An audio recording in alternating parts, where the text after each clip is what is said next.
Hello and welcome back to my channel the education hub. तो आज है हमारा डे 22 हमारी करिकुलम पेडागोजी एंड एवेलुएशन की सीरीज़ का। और जो हमारा आज का टॉपिक है वो है ICT based teaching learning approaches in school. तो अब देखिए, हम जानेंगे कि आईसीटी होती क्या है। तो आईसीटी की फुल फॉर्म है इंफॉर्मेशन एंड कम्युनिकेशन टेक्नोलॉजी, यानी टेक्नोलॉजी का यूज़ करके हम कैसे कम्युनिकेट कर सकते हैं और किसी भी इंफॉर्मेशन को रिट्रीव कर सकते हैं।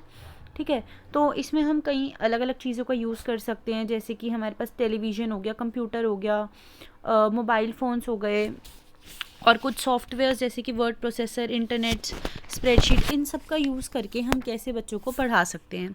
अब देखिए, जो टीचर की एजुकेशनल कंटेंट होता है, टीचर की जो नॉलेज होती है, और साथ में जब वो टेक्नोलॉजी और मल्टीमीडिया का यूज़ करती है। मल्टीमीडिया यानी कि एक से ज़्यादा मीडिया, जिसमें टेलीविज़न भी आ सकता है, रेडियो भी आ सकता है, इनका यूज़ करके जब वो बच्चों को पढ़ाएगी तो उसको हम बोलेंगे इंटरैक्टिव मल्टीमीडिया कंटेंट।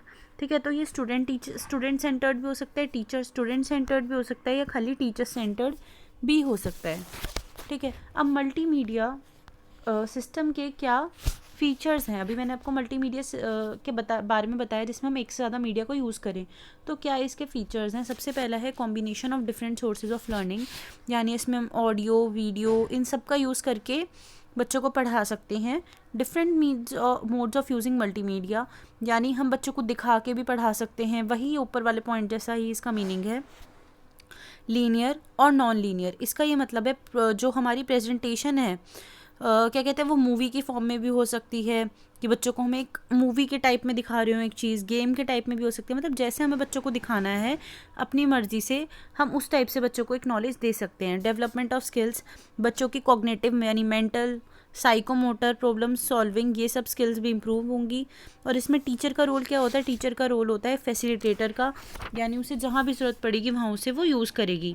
फिर है जुडिशियल एंड प्लान्ड यूज़, यानी मल्टीमीडिया का हम किसी भी चीज़ का प्रॉपर यूज़ कर सकते हैं, अपनी एजुकेशन टेक्नोलॉजी में उसे यूज़ कर सकते हैं, पर प्लानिंग के साथ। पहले हमें प्लान करना होगा कि हमें बच्चों को क्या पढ़ाना है और किस वे से पढ़ाना है, तो बिना प्लानिंग के ये वर्क नहीं करेगी। तो देखिए, हम नेक्स्ट क्या है, एडवांटेजेस ऑफ मल्टीमीडिया टेक्निक। क्या क्या इसके फ़ायदे हैं? सबसे पहला है मल्टी सेंसरी लर्निंग, यानी इसमें हमारे कई सारे सेंसेस जो हैं वो इन्वॉल्व होते हैं, हम देखते हैं, सुनते हैं। फिर है यूटिलाइजिंग लर्नर्स प्रीवियस नॉलेज, बच्चों की प्रीवियस नॉलेज को भी हम एनालाइज करते हैं, यूटिलाइज करते हैं। Exposure of real life situation, बच्चों को रियल लाइफ सिचुएशंस के बारे में भी दिखाई देता है, वो कनेक्ट कर पाते हैं। कॉस्ट इफ़ेक्टिव अप्रोच, देखिए जैसे कि हम किसी भी चीज़ को इंस्टॉल करते हैं टेक्नोलॉजी को, तो उसमें पैसे ज़्यादा लगते हैं, लेकिन वो वन टाइम इन्वेस्टमेंट होती है। उसके बाद हम बहुत सारे बच्चों को, और काफ़ी लंबे टाइम तक, कभी कभी 7-8 साल तक भी हमें खर्चा करने की ज़रूरत नहीं पड़ती। तो ये कॉस्ट इफेक्टिव है, वन टाइम इन्वेस्टमेंट है इसमें, यानी एक बार तो हमें पैसा लगाना पड़ेगा। नेक्स्ट है प्रोविजन ऑफ अपडेटिंग, इसमें अपडेट का भी ऑप्शन आता है, तो टाइम टू टाइम हम ओल्ड पैकेज को रिप्लेस कर सकते हैं न्यू पैकेजेस के साथ।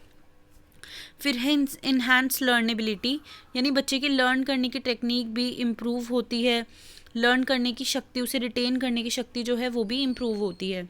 फिर है डिसएडवांटेजेस ऑफ मल्टीमीडिया टेक्निक, क्या डिसएडवांटेजेस हैं, क्या नुकसान है। हैवी फाइनेंशियल बर्डन है, जिससे मैंने आपको बताया कि वन टाइम इन्वेस्टमेंट होती है और वो काफ़ी होती है, तो ये फाइनेंशियल बर्डन भी होता है। डिफ़िकल्ट ऑपरेशन, इसको चलाना भी ईजी नहीं होता। लिमिटेड स्कोप होता है इसमें, यानी कि हम हर एक टॉपिक को इसके थ्रू नहीं समझा सकते, छोटे से छोटा टॉपिक हम इसके थ्रू नहीं समझा सकते। क्यों? क्योंकि हमारे पास टाइम कंस्ट्रेंट होता है, इतना ज़्यादा टाइम हमारे पास नहीं होता।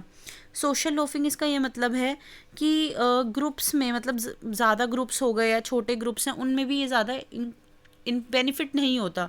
यानी हम एक छोटे से ग्रुप के लिए इतना ज़्यादा टाइम इन्वेस्ट करके अगर हम एक प्रेजेंटेशन बनाते हैं, तो वो वेस्टेज ऑफ टाइम होगा। देखिए, नेक्स्ट है ई लर्निंग, या फिर जिसको हम ऑनलाइन एजुकेशन भी बोलते हैं। ई लर्निंग होता है जब हम इंटरनेट का यूज़ करके, ई यानी कि इंटरनेट, वैसे तो इंटरनेट जो होता है वो आई लेटर से स्टार्ट होता है, बट इसमें ई लर्निंग का मतलब होता है इंटरनेट। तो अगर ई लर्निंग, ई शॉपिंग, इन सब का मतलब होता है इंटरनेट या फिर ऑनलाइन लर्निंग। तो ऑनलाइन लर्निंग या ऑनलाइन एजुकेशन में तीन चीज़ें होती हैं।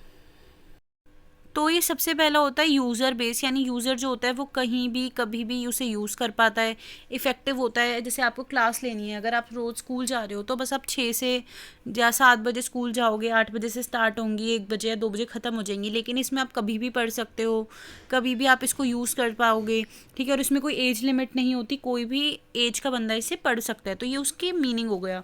मोड आप कैसे पढ़ोगे, उसे कंप्यूटर भी यूज़ करके पढ़ सकते हो, फ़ोन से, वेबसाइट से, या फिर वीडियो रिकॉर्डिंग से, आप इन मोड से भी इनसे पढ़ सकते हो।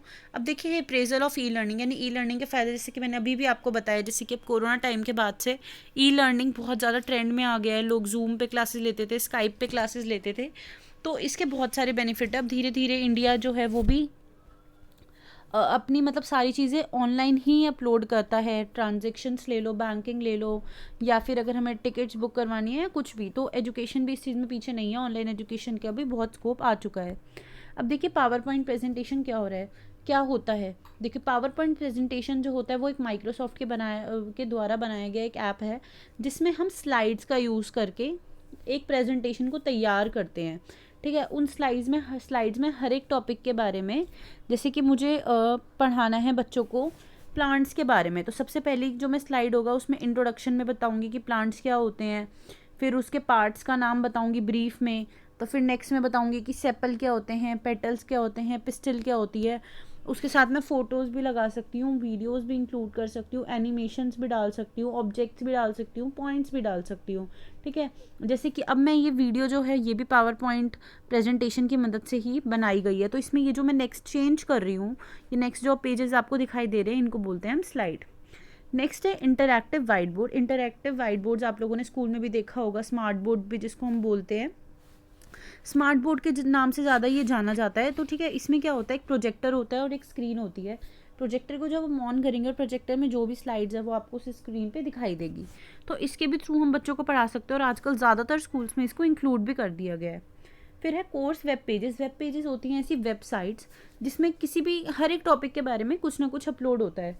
तो जैसे कि बच्चों को अगर हमें कोई टॉपिक पढ़ाना है तो हमने पढ़ा दिया, लेकिन हम बच्चों को होमवर्क में दे सकते हैं कि आपको इस टॉपिक के बारे में इस पेज से, इस वेब पेज से कुछ और इन्फॉर्मेशन निकाल के लानी है, क्योंकि हम एक टॉपिक पर अगर इतनी इतनी ज़्यादा इन्फॉर्मेशन देंगे तो हमारा कोर्स जो है वो कंप्लीट भी नहीं हो पाएगा, ठीक है। नेक्स्ट होता है online discussion forums. Online discussion forums में क्या होता है, एक ऐसा प्लेटफॉर्म होता है, जैसे आप कमेंट्स देखते हो, कमेंट्स में क्या होता है, लोग अपने टॉपिक पे व्यू देते हैं, लोग उसका रिप्लाई करते हैं, या कम्युनिटी पोस्ट होती है यूट्यूब्स पे, ठीक है। तो ऑनलाइन डिस्कशन फोरम एक ऐसा ही फोरम होता है जहाँ पे लोग अपनी राय रखते हैं एक पर्टिकुलर टॉपिक पे।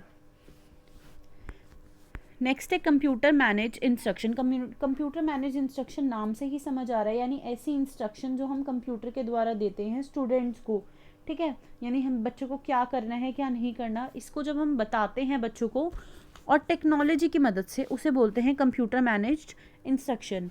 नेक्स्ट है कंप्यूटर असिस्टेड इंस्ट्रक्शन और कंप्यूटर एडेड इंस्ट्रक्शंस। तो देखिए कंप्यूटर असिस्टेड इंस्ट्रक्शन भी इसका एक नाम है, या फिर कंप्यूटर एडेड इंस्ट्रक्शन भी आप इसे बोल सकते हो, तो ठीक है। तो ये CMI यानी कंप्यूटर मैनेज इंस्ट्रक्शन से छोटा पार्ट है, ये उसका मतलब उसके अंदर ही आता है।